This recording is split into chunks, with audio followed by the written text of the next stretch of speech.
நான் ஒவ்வொரு மாதமும் எல்லார்கிட்ட இருந்தும் ஒரு ஃபிக்ஸ்டு அமௌண்ட்டை கலெக்ட் பண்ணுவேன். சில டைம் வந்துட்டு உனக்கு ரிட்டர்ன் வந்துட்டு நீ கொடுத்ததை விட அதிகமாக வரும், சில டைம் கம்மியாக வரணும். பட் நான் கண்டிப்பாக ப்ராமிஸ் பண்ணுறேன், உன்னோட ஷேர் உன்கிட்ட கிடச்சிரும். நான் யார்? SIP தானே? மியூச்சுவல் ஃபண்ட்ஸ் தானே? இல்லை ஆக்சுவலாக நான் சிட் ஃபண்ட்ஸ் பற்றி பேசிகிட்டு இருந்தேன். இது மியூச்சுவல் ஃபண்ட் மாதிரி சவுண்ட் ஆகுது. சிட் ஃபண்ட்ஸ் தான் என்ன? கொஞ்சம் எக்ஸ்பிளைன் பண்ணுறியா? ரெண்டுமே ஒரே மாதிரி தான் சவுண்ட் ஆகும், பட் ரெண்டும் எப்படி வேலை செய்யுது, ரெண்டோட ரிஸ்க்கும் எப்படி, ரெண்டும் என்னென்ன தேவைகளுக்காக நம்ம இதில் முதலீடு செய்கிறோம் அப்படிங்கிறதுல டோட்டலி டிஃப்ரெண்ட் கதை இருக்குது. ரெண்டோட கதையுமே டோட்டலாக டிஃப்ரெண்ட். என்ன கதைன்னு சொல்லிட்டு உனக்கும் சொல்லித்தரேன், உங்களுக்கும் சொல்லித்தரேன்.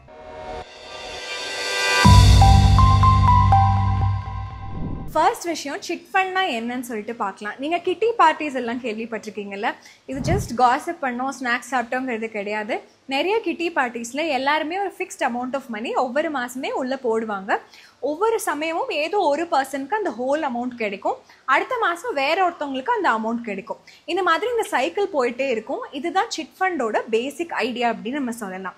இன்ஃபேக்ட் சிட் ஃபண்ட்ஸ் எல்லாத்தையும் இந்தியாவில் நம்ம கிட்டி, சிட்டி, கூரி இந்த மாதிரி நீங்கள் இந்தியாவில் எங்கே இருக்கீங்களோ அதை பொறுத்து இந்த பேரும் நீங்கள் மாற்றி கூப்பிட்டுருப்பீங்க. இன்டர்நேஷ்னலாக இது பேர் ரோஸ்கான்னு சொல்லுவோம், அதாவது rotating savings and credit association அப்படின்னு சொல்லுவோம். சரி, சிட் ஃபண்ட்ஸ் எப்படி ஆக்சுவலாக ஒர்க் ஆகுது அப்படின்னு சொல்லிட்டு பார்க்கலாம். அதை ஒரு 1 மினிட்ல பார்க்கலாம். பட் அதுக்கு முன்னாடி சில சிம்பிள் டேர்ம்ஸ் நீங்கள் புரிஞ்சுக்கணும். ஃபர்ஸ்ட் சிட்டு, அதாவது இந்த ஸ்கீம் பேர், ஓகேங்களா. ஒரு மணி சர்க்கிள், எல்லாருமே கேஷ் உள்ளே போடுவாங்க.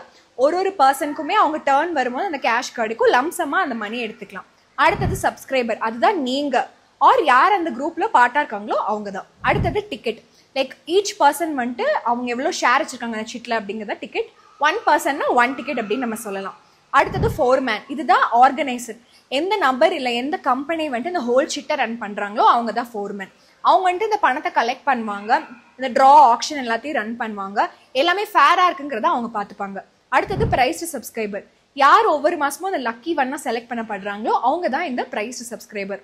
அடுத்தது நான் ப்ரைஸ் சப்ஸ்கிரைபர், குரூப்பில் இருக்கிற மீதி மெம்பர்ஸ் யாருக்கெல்லாம் ப்ரைஸ் இன்னும் வரலையோ அவங்க தான். இதில் டிஃபால்ட் ஆயிருக்காங்க யாராவதுன்னா அவங்க இன்க்ளூட் பண்ண மாட்டாங்க, ஓகேங்களா. டிஃபால்ட்டட்னா என்னன்னா, யாரெல்லாம் இன்னும் பேமெண்ட் பண்ணலையோ அவங்களெல்லாம் குரூப்பில் நம்ம கவுண்ட் பண்ண மாட்டோம். சரி, இப்போ இதை எப்படி ஒர்க் ஆகுதுன்னு சொல்லிட்டு பார்க்கலாம். 25 சந்தாதாரர்கள் இருக்காங்க. அவங்க எல்லாரும் 4000 ரூபா ஒரு மாதம் 25 மாதத்துக்கு போடலான்ட்டு இருக்காங்க. So total shit value 1 lakh இருக்கும். ஒவ்வொரு மாதமும் 4000 × 25, ஒரு மாதமும் ஒரு பர்சனுக்கும் இந்த 1 லட்ச ரூபா கிடைக்கும். சரி, எப்படி டிசைட் பண்ணலாம் யாருக்கு இந்த 1 லட்ச ரூபா போகுது அப்படின்னு சொல்லிட்டு? அதுக்கு 2 வே இருக்குது. First lucky draw. இது யூஸ்வலாக இனிஷியல் ஸ்டேஜ்லேயே இது பண்ணிடுவாங்க. நீங்கள் எல்லாருமே 4000 ரூபா போடுவீங்க. ஒரு நேம் அந்த லாட்ரிலேருந்து பிக் பண்ணுவாங்க. அந்த பர்சனுக்கு இந்த ஃபுல் 1 lakh மைனஸ் ஃபோர்மேன் ஃபீ கிடைக்கும். சரிங்களா. சப்போஸ் யாரோ ஒருத்தவங்களுக்கு ஜென்யூனாக இப்போ எனக்கு மணி வேணும் அப்படின்ட்டு இருந்தாங்கன்னா அவங்க கண்டிப்பாக ஃபார்வர்டு சொல்லலாம். வேற யாரும் கான்டெஸ்ட் பண்ணலை அப்படின்னா அந்த குரூப் மியூச்சுவலாக அக்ரி பண்ணி அந்த ஒரு பர்சனுக்கு இந்த அமௌண்ட்டை நீங்கள் எடுத்துக்கோங்க, பட் ஃபர்ஸ்ட் ஃபியூ மந்த்ஸ்க்கு அப்புறமா நம்ம பிட்டிங்க்கு ஸ்விட்ச் பண்ணிக்கலாம் அப்படின்னு பண்ணுவாங்க. ஆக்ஷன் சமயத்தில் எல்லா நான் ப்ரைஸ் சப்ஸ்கிரைபர்ஸும் ஒரு பிட் பிளேஸ் பண்ணுவாங்க. இது ரிவர்ஸ் ஆக்ஷன் அப்படின்னு நம்ம சொல்வோம். யார் லோவஸ்ட் பிட் வச்சுருக்காங்களோ அவங்க தான் வின் பண்ணுவாங்க. சப்ஸ்கிரைபர் யார் லோவஸ்ட் சம் எடுக்கிறதுக்கு ஓகே சொல்கிறாங்களோ லோவஸ்ட் பிட்டோட அவங்கள வின்னராக டிக்ளேர் பண்ணுவாங்க. அவங்களுக்கு அந்த ப்ரைஸ் மணி அந்த மாதத்துக்கு கிடச்சிரும், ஓகேங்களா. எக்ஸாம்பிள் வச்சு புரிஞ்சுக்கலாம். நம்மளோட கேஸில் யாரோ ஒருத்தங்களுக்கு 80,000 ரூபா வேணும் 1 லட்ச ரூபாய்க்கு பதிலாக அப்படின்னா அவங்க பிட் வின் பண்ணிட்டாங்கன்னு வச்சுக்கோங்க. அவங்க 20,000 ரூபாய் விட்டு கொடுத்துட்றாங்க இந்த சமயத்தில். இது ரெஸ்ட் ஆஃப் த குரூப்க்கு டிவிடெண்டாக கொடுத்துருவாங்க. டிவிடெண்ட் நெக்ஸ்ட் மந்த் இன்ஸ்டால்மெண்ட்டில் ஆட் பண்ணப்படும். இது நெட் லயபிலிட்டியை ரெடியூஸ் பண்ணுது.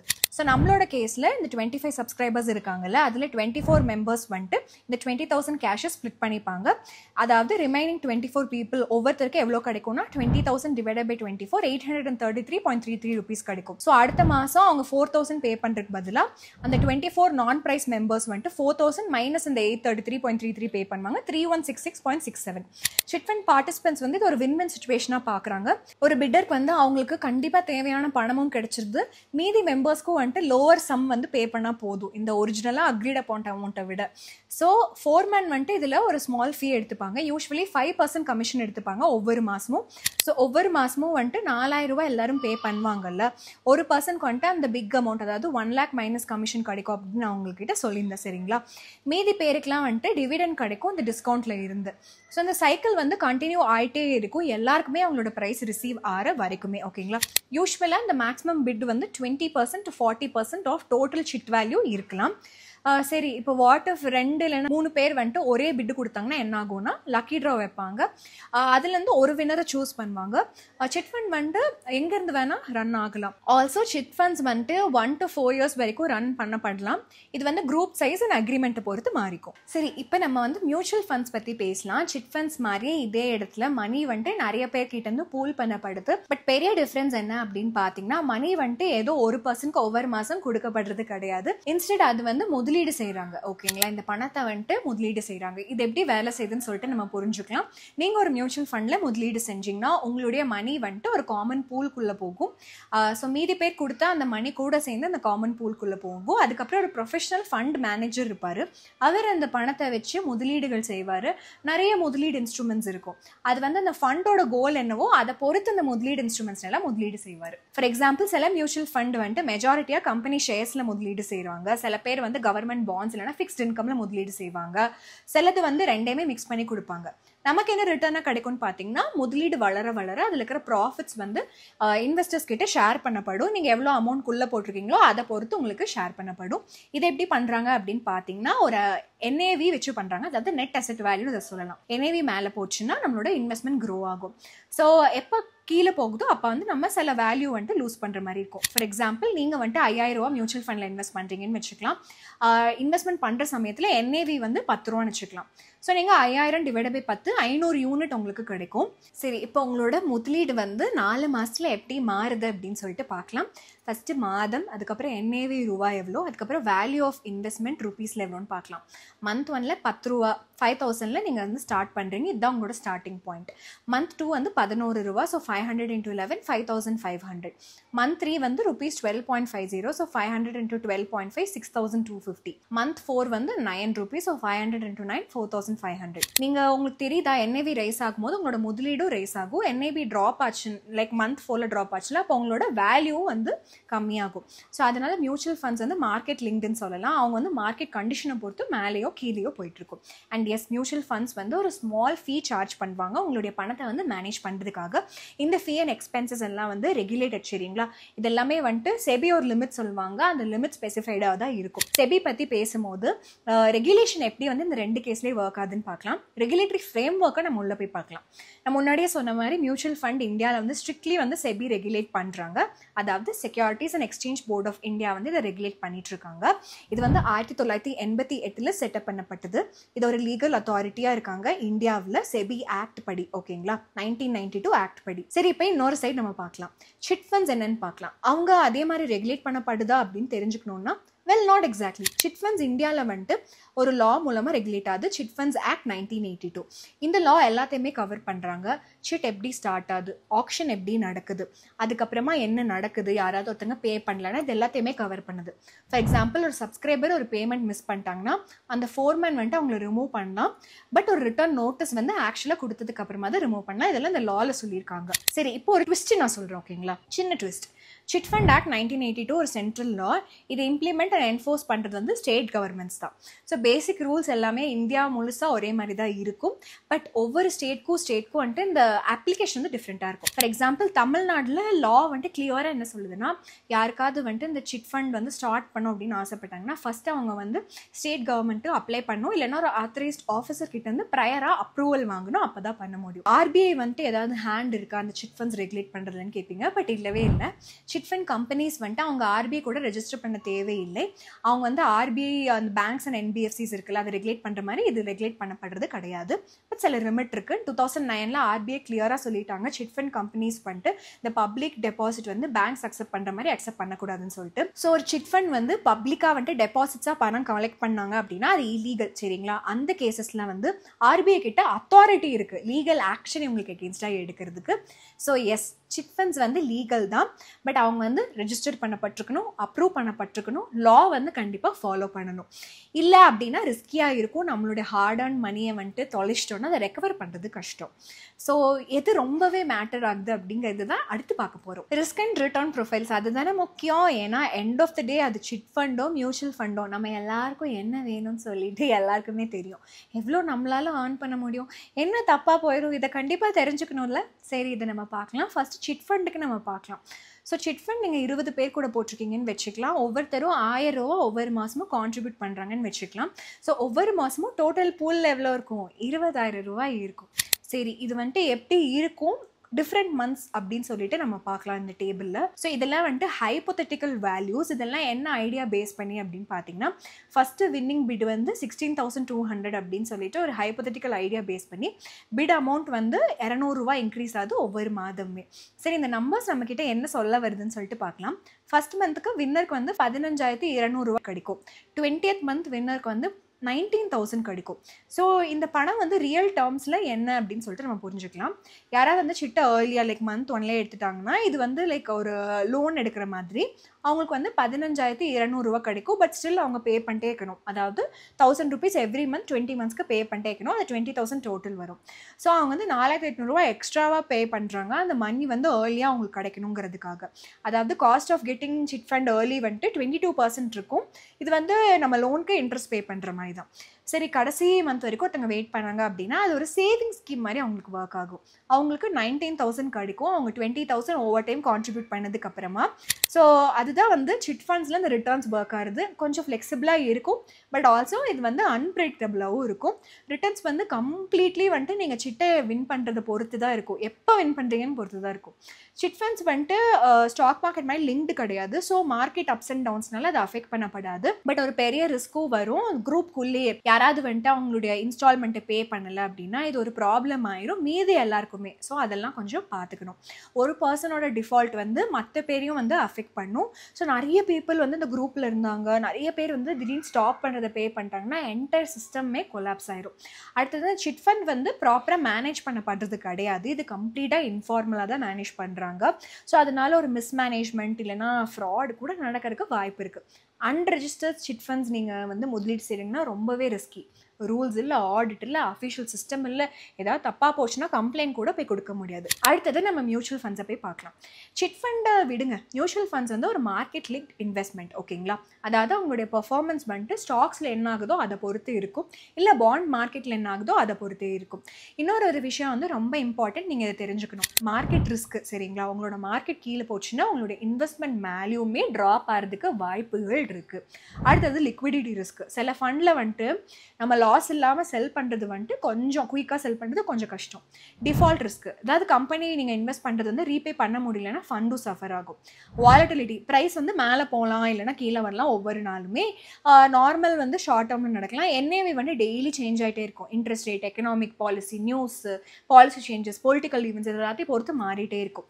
ஸோ நம்ம வந்துட்டு ரிஸ்க் அண்ட் ரிட்டர்ன்ஸ் பற்றி பேசிட்டோம். பட் இன்னொரு இம்பார்ட்டண்ட்டான கொஸ்டின் நான் உங்ககிட்ட கேட்க போகிறேன். எனக்கு இப்போவே என் பணம் வேணும்னா என்ன பண்ணுறது? எப்படியே முதலீடை லிக்விட் பண்ணலாம் அப்படின்னு சொல்லிட்டு தான் நீங்கள் வந்து கேட்டிருப்பீங்க. அதோட பதிலை பார்க்கலாம். சரி, லிக்விடிட்டி பற்றி பார்க்கலாம். ஃபஸ்ட்டு மியூச்சுவல் ஃபண்ட்ஸோடது பார்த்தோன்னா மோஸ்ட்டாக இந்த ஓப்பன் எண்டட் மியூச்சுவல் ஃபண்ட்ஸை நீங்கள் முதலீடு செஞ்சுறீங்க அப்படின்னா நீங்கள் வந்துட்டு உங்களோட யூனிட்ஸை எந்த பிஸ்னஸ் டேல வேணால் செல் பண்ணிவிட்டு அந்த மணிக்கு ஏற்ற கரண்ட் என்ஏவிக்கு ஏற்ற மாதிரி காசு வந்து உங்களுக்கு கிடைக்கும். எக்ஸிட் வந்துட்டு எப்போ வேணால் பண்ணிக்கலாம். சில டேக்ஸ் சேவிங் ஃபண்ட்ஸ் இருக்குது லைக் ELSS. இதிலெல்லாம் வந்து 3 year லாக்இன் இருக்கும். சிலதை தவிர மீதிலெல்லாம் பண்ணிக்கலாம். அப்புறம் பார்ஷியல் வித்ட்ராவலும் இருக்கும். நமக்கு வந்து என்ன வேணுமோ அதை மட்டும் எடுத்துகிட்டு மீதி எல்லாத்தையுமே வந்து இன்வெஸ்டடாக வச்சுக்கலாம். பட் சில விஷயங்கள் எப்போவுமே நம்ம மைண்டில் வச்சுருக்கணும். நிறைய மியூச்சுவல் ஃபண்ட்ஸ் வந்துட்டு ஒரு எக்ஸிட் லோட் சார்ஜ் பண்ணுவாங்க. ஒரு ஸ்மால் பெனால்ட்டி, யூஸ்வலி 1% இருக்கும். நம்மளோட யூனிட்டை வந்துட்டு செட் டைம், அதாவது ஆஃப் அண்ட் 1 year முன்னாடியே நம்ம எடுத்துட்டோம்னா இந்த பெனால்ட்டி இருக்கும். ஸோ எஸ், மியூச்சுவல் ஃபண்ட் வந்து லிக்விடிட்டி கொடுக்கும். பட் ஃபைன் பிரிண்ட்டை எப்போவுமே ரீட் பண்ணுங்கள். அதில் எக்ஸிட் லோட் வந்துட்டு எவ்வளோ அப்ளை பண்ணுறாங்கன்னு பார்த்துக்கோங்க. சிட் ஃபண்ட்ஸில் வந்தோன்னா லிக்விடிட்டி வந்துட்டு கொஞ்சம் டிஃப்ரெண்ட்டாக இருக்கும். அது வந்து யார் வந்துட்டு இந்த ஆப்ஷன் வின் பண்ணுறாங்களோ அதை பொறுத்தே இருக்கும். இது வந்து டோட்டலாக டைமிங் அண்ட் லக் பொறுத்து அப்படின்னு நம்ம சொல்லிக்கலாம். ரொட்டேஷன் ஸ்கெடியூல் வந்து ஃபிக்ஸ்டாக இருக்கும். அதாவது நீங்கள் வந்துட்டு உங்களோட மணி எப்போ வேணாலும் வித்ட்ரா பண்ணும் அப்படின்னு சொல்லிட்டு நினச்சிங்கன்னா முடியாது. பட் கொஞ்சம் ஃப்ளெக்சிபிலிட்டி இருக்கும். உங்களுக்கு வந்துட்டு மணி அர்ஜென்ட்டாக வேணும் அப்படின்னு கேட்டிங்கன்னா நீங்கள் வந்துட்டு ஒரு ஏர்லியர் பே அவுட்க்கு பிட் பண்ணலாம் இந்த ஆப்ஷன் சமயத்தில். ஸோ ஓவராலாக சிட் ஃபண்ட் வந்து கொஞ்சம் லிக்விடிட்டி கொடுக்குது. அது இன்ஸ்டன்ட் ஆக்சஸ் டு ஃபண்ட்ஸ் வந்து கொடுக்கறது கிடையாது. நெக்ஸ்ட் ஒரு பெரிய கொஷின் எல்லாருக்கிட்டையுமே எல்லாரும் மனசுலையும் ஓடிட்டுருக்கோம். அதை பார்க்கலாம். டேக்ஸ். ஓகேங்களா? ஸோ டாக்ஸேஷன் பற்றி பார்க்கலாம். சிட் ஃபண்ட்ஸோட டேக்ஸை பற்றி நம்ம பார்க்கலாம். சிட் ஃபண்டோட இன்கம் வந்துட்டு இன்கம் ஃப்ரம் அதோ சோர்சஸ்க்குள்ளே வரும். இல்லைனா IFOS செக்ஷன் 56 படி இன்கம் டேக்ஸ் ஆக்ட். ஓகேங்களா?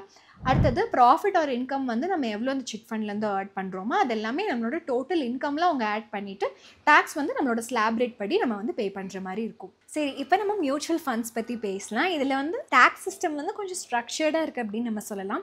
கேபிட்டல் கெயின்ஸ் வந்து நம்ம எவ்வளோ பே பண்ணுவோமோ அது எது பற்றி டிபெண்ட்டாக இருக்கும்னா டைப் ஆஃப் மியூச்சுவல் ஃபண்ட், நம்ம எதில் முதலீடு செஞ்சுருக்கோம், அப்புறம் ஹோல்டிங் பீரியட் எவ்வளோ அதெல்லாம் பொறுத்து தான் இருக்கும் எவ்வளோ லாங்காக நம்ம இன்வெஸ்ட்மெண்ட் பண்ணிக்கோங்கிறது. ஃபார் எக்ஸாம்பிள் எக்விட்டி மியூச்சுவல் ஃபண்டில் நீங்கள் வந்துட்டு 31 மார்ச் 2023 அப்புறமா வந்து வாங்கியிருக்கீங்க, 1 இயர்க்குள்ளே வந்துட்டு செல் பண்ணிட்டீங்கன்னா short term capital gain tax 20% இருக்கும்.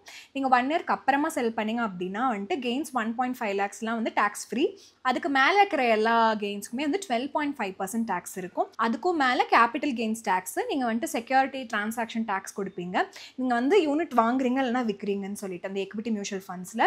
அண்ட் டெட் மியூச்சுவல் ஃபண்ட்ஸ்க்கு இது கிடையாது. ஒரு சர்சார்ஜ் இருக்கும், ஒரு ஹெல்த் அண்ட் எஜுகேஷன் செஸ் இருக்கும் 4%. இதெல்லாம் வந்து டேக்ஸில் ஆட் பண்ணுவாங்க. டிடிஎஸ் வந்துட்டு ஸ்டாண்டர்ட் இன்கம் டேக்ஸ் ரூல்ஸ் படி இருக்கும். எஸ்ஐபி போனோமா சிட் ஃபண்ட்ஸான்னு கேட்பீங்க. நீங்கள் இதை யோசிச்சுட்டு இருந்தீங்கன்னா நான் எஸ்ஐபியில் போட்டால் இல்லை சிட்டில் போட்டான்னு கேட்பீங்க. ஸோ நம்ம வந்துட்டு இதை பிரேக் டவுன் பண்ணி பார்க்கலாம். நீங்கள் 25,000 ரூபா ஒரு மாதமும் இன்வெஸ்ட் பண்ணுறீங்க, 2 இயர்ஸ்க்கு 24 மந்த்ஸ்க்கு இன்வெஸ்ட் பண்ணுறீங்க. எஸ்ஐபி அண்ட் சிட் ஃபண்ட் ரெண்டுலேயுமே நீங்கள் வந்துட்டு டோட்டலாக 6 லட்ச ரூபா முதலீடு செய்கிற மாதிரி இருக்கும். ஒரு கேஸ்லேயே இப்போ என்ன நடக்குதுன்னு சொல்லிட்டு பார்க்கலாம். ஃபஸ்ட்டு சிட் ஃபண்டில் நீங்கள் வந்துட்டு ஃபர்ஸ்ட் ட்ரா எடுத்துட்டிங்கன்னு வச்சுக்கலாம். ஸோ கிராஸ் சிட் வேல்யூ வந்துட்டு 6 lakhs இருக்கும். ஸோ ஃபோர்மேன் வந்துட்டு அதில் 5% எடுத்துப்பாங்க, அதாவது 30,000 ரூபா. ஸோ உங்களுக்கு 6 லட்ச ரூபாய்க்கு பதிலாக 5.7 lakhs உங்களுக்கு கையில் கிடைக்கும். ஸோ ஸ்ட்ரெயிட்டாக உங்களுக்கு 30,000 ரூபா லாஸ் இந்த இடத்துல நடந்திருக்கு. சரி, எஸ்ஐபி மியூச்சுவல் ஃபண்ட்ஸ் பற்றி நம்ம பார்க்கலாம். மியூச்சுவல் ஃபண்ட்ஸில் இருக்கிற ரிட்டர்ன் வந்து மார்க்கெட் லிங்க்டாக இருக்கும். ஸோ அது ரிட்டர்ன்ஸ் வந்து ஃபிக்ஸ்டு அப்படின்னு சொல்லிட்டு நம்ம சொல்ல முடியாது. பட் நம்ம புரிஞ்சுக்கிறதுக்காக நம்ம வந்துட்டு ஆவரேஜ் ரிட்டர்ன் வந்துட்டு 14% per year அசியூம் பண்ணிக்கலாம். 24 மந்த்ஸ்க்கு நம்மளோட டோட்டல் இன்வெஸ்ட்மெண்ட் 6 lakhs வந்து 6.8 lakhs க்ரோ பண்ணுறதுக்கு வாய்ப்பு இருக்குது. அதாவது பொட்டன்ஷியல் கெயின் வந்து 80,000 ரூபாயாக வளர்றதுக்கு வாய்ப்பு இருக்குது.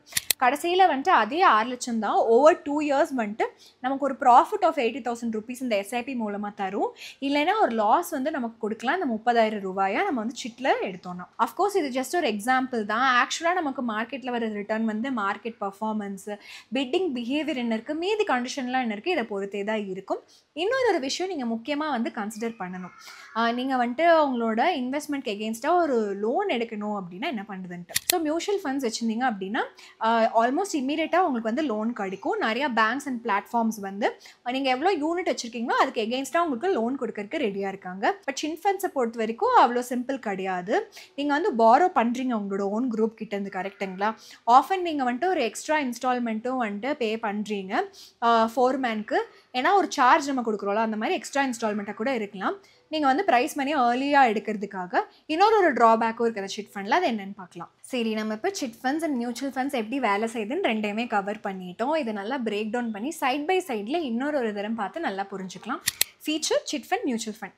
ஃபஸ்ட்டு பர்பஸ் வந்து டியூவல் பர்பஸ் இருக்கும். ரெண்டும் சேவிங் அண்ட் பாரிங் டூலாக யூஸ் பண்ணிக்கலாம். மியூச்சுவல் ஃபண்ட் வந்து ப்ரைமரியாக இன்வெஸ்ட்மெண்ட் யூஸ் பண்ணுறோம், வெல்த் கிரியேஷனுக்கு. யாருக்கு பெஸ்ட் சூட்டட்னா இன்ஃபார்மல் செக்டர் ஒர்க்கர்ஸ், அப்புறம் ஹவுஸ் ஹோல்டு, யாருக்கெல்லாம் பேங்க் ஆக்சஸ் இல்லையோ அவங்களுக்குலாம். அடுத்தது வந்து சேலரிட் இல்லைனா வந்து பிஸ்னஸ் இண்டிவிஜுவல்ஸ், யாரெல்லாம் வெல்த் கிரியேஷன் பார்க்குறாங்களோ. யார் மேனேஜ் பண்ணுறாங்கன்னா வந்து ஃபோர்மேன், அங்கே ஃபண்ட் மேனேஜர்ஸ். ரிட்டர்ன்ஸ் வந்து வேரியபிள் ரிட்டர்ன்ஸ் இருக்கும், ஆப்ஷன் டைமு, டிஸ்கவுண்ட் இது எல்லாத்தையும் பொறுத்து. மியூச்சுவல் ஃபண்டில் மார்க்கெட் லிங்க் ரிட்டர்ன்ஸ் இருக்கும். ரெகுலேஷன் வந்து governed by chit funds act, state level enforcement இருக்குது. நம்ம மியூச்சுவல் ஃபண்ட் வந்து ஸ்ட்ரிக்ட்லி வந்து செபி ரெகுலேட்டடாக இருக்குது. லிக்விடிட்டி மாடரேட்டாக இருக்கும், ஆப்ஷன் சக்ஸஸ் அண்ட் டைமிங் பொறுத்து. இங்கே மியூச்சுவல் ஃபண்டில் லிக்விடிட்டி வந்துட்டு ஹை, மோஸ்ட்டாக எனி பிஸ்னஸ் டீலில் ரெடீம் பண்ணிக்கலாம். ஃப்ளெக்சிபிலிட்டி லிமிட்டடாக இருக்கும். பே அவுட் வந்துட்டு நம்மளோட டர்ன் வரும்போது, இல்லைனா நம்ம ஆப்ஷன் வின் பண்ணும்போது தான். இங்கே ஃப்ளெக்சிபிலிட்டி ஹையாக இருக்கும். SIP, lump sum, partial withdrawal, systematic withdrawal plan இதெல்லாம் பண்ணிக்கலாம். அஃப்கோர்ஸ் எந்த ஃபினான்ஷியல் ப்ராடக்ட்மே பர்ஃபெக்ட் கிடையாது. சில சேலஞ்சஸ் இருக்குது, பொட்டன்ஷியல் ரிஸ்க் இருக்குது, ட்ராபேக் இருக்குது. ரெண்டு சைட்லேயுமே ஆஸ்பெக்ட்ஸ் சிட் ஃபண்ட்ஸ், மியூச்சுவல் ஃபண்டில் பார்க்கலாம். ரிஸ்க் ஆஃப் டிஃபால்ட், ஒரு மெம்பர் பே பண்ணல அப்படின்னா எல்லாரையும் அஃபெக்ட் பண்ணும். பியர் டிபெண்டன்சி மியூச்சுவல் ஃபண்டில் இருக்காது. ரிஸ்க் டு மார்க்கெட் மட்டும்தான் இருக்கும். ஃப்ராட் அண்ட் மிஸ்யூஸ் வந்து அன்ரிஜிஸ்டர்ட் சிட் ஃபண்ட்ஸ் வந்து ரொம்ப ரிஸ்கி, லீகல் ரீகோர்ஸ் வந்து இருக்காது. Mutual funds regulated by SEBI. அடுத்தது ரிட்டர்ன்ஸ். இது வந்து நாட் ஃபிக்ஸ்டு, ஆக்ஷன் ரிசல்ட் பொறுத்து இருக்கும், குரூப் பிஹேவியர் பொறுத்து இருக்கும், மார்க்கெட் கண்டிஷன்ஸ் பொறுத்து ரிட்டர்ன்ஸ் வேரி ஆகும். அடுத்தது சார்ஜஸ் வந்து foreman commission expense ratio plus exit load அதுவும் அப்ளை பண்ணப்படலாம். அண்ட் எஸ், நம்ம வீடியோட கடைசிக்கு வந்துட்டோம். Chit funds versus mutual funds. இது வந்துட்டு நம்மளுடைய பணத்தை ஹேண்டில் பண்ணுறதுக்கு 2 டிஃப்ரெண்ட் வேஸ். சிட் ஃபண்ட்ஸ் வந்து ட்ரெடிஷனல் ரூட்டாக இருக்கும், ஒரு கம்யூனிட்டி பேஸ் சிஸ்டமாக அதிகமாக இருக்குது. ஸோ ஃப்ளெக்சிபிளாக பாரோ பண்ணிக்கலாம். எஸ்பெஷலாக வந்து இது சவுத் இந்தியாவில் ரொம்பவே பாப்புலராக இருக்குதுன்னு நம்ம சொல்லலாம். மியூச்சுவல் ஃபண்ட்ஸ் வந்து ஒரு மாடர்ன் மார்க்கெட் பேஸ் முதலீடாக நம்ம பார்க்கலாம். இது வந்து ப்ரொஃபஷனல்ஸ் ஹேண்டில் பண்ணுறாங்க. நம்மளோட பணத்தை ஓவர் டைம் க்ரோ பண்ணுறதுக்கும் ஹெல்ப் பண்ணுறாங்க. சரி, நீங்கள் வந்து சிட் ஃபண்ட் சூஸ் பண்ணுவீங்களா இல்லை மியூச்சுவல் ஃபண்ட் சூஸ் பண்ணுவீங்களா? அதை கமெண்ட் செக்ஷனில் சொல்லிடுங்க. பட் நீங்கள் எதை சூஸ் பண்ணீங்கிறது உங்களோட நீட்ஸ் பொறுத்து. உங்களுக்கு சிம்பிளாக கம்யூனிட்டி பேஸ்டாக வந்துட்டு இந்த ஸ்டாக் மார்க்கெட்டில் கனெக்டடாக இல்லாமல் வேணும் அப்படின்னா சிட் ஃபண்ட் வந்து ஓகே. பட் நீங்கள் வந்து ஒரு லாங் டேர்ம் க்ரோத் பார்க்குறீங்க, அதுக்கப்புறம் சில மார்க்கெட் அப்ஸ் அண்ட் டவுன்ஸ் வந்து என்னால் வந்துட்டு ஓகே பண்ண முடியும் அப்படின்னா மியூச்சுவல் ஃபண்ட்ஸ் வந்து நம்ம வர்த்தாக கன்சிடர் பண்ணலாம். பட் எப்போவுமே வந்துட்டு இதை ஞாபகம் வச்சுக்கோங்க, ரெண்டுலேயுமே ரிஸ்க் இருக்குது. அதனால தான் ஃபினான்ஷியல் எக்ஸ்பர்ட்ஸ் வந்துட்டு நீங்கள் உங்களுடைய முதலீடை டைவர்சிஃபை பண்ணணும்னு சொல்கிறாங்க. அண்ட் எஸ், இந்த காணொலி உங்களுடைய எஜுகேஷனல் பர்பஸ்க்காக, இது ஃபினான்ஷியல் அட்வைஸ் கிடையாது. இந்த காணொலி உங்களுக்கு பிடிச்சிருந்ததுன்னா லைக் பண்ணிடுங்க, உங்கள் நண்பர்கள்கிட்டையும் உங்கள் வீட்டில் எல்லார்கிட்டையும் ஷேர் பண்ணிக்கோங்க. நம்மளோட சேனலுக்கு மறக்காமல் சப்ஸ்கிரைப் பண்ணிடுங்க. இந்த பெல் ஐக்கனையும் கிளிக் பண்ணிடுங்க. இன்னொரு அருமையான காணொலியில் நம்ம எல்லாரும் சந்திக்கலாம். அதுவரை விடை பெறுவது உங்கள் சௌந்தர்யா. நன்றி, வணக்கம்.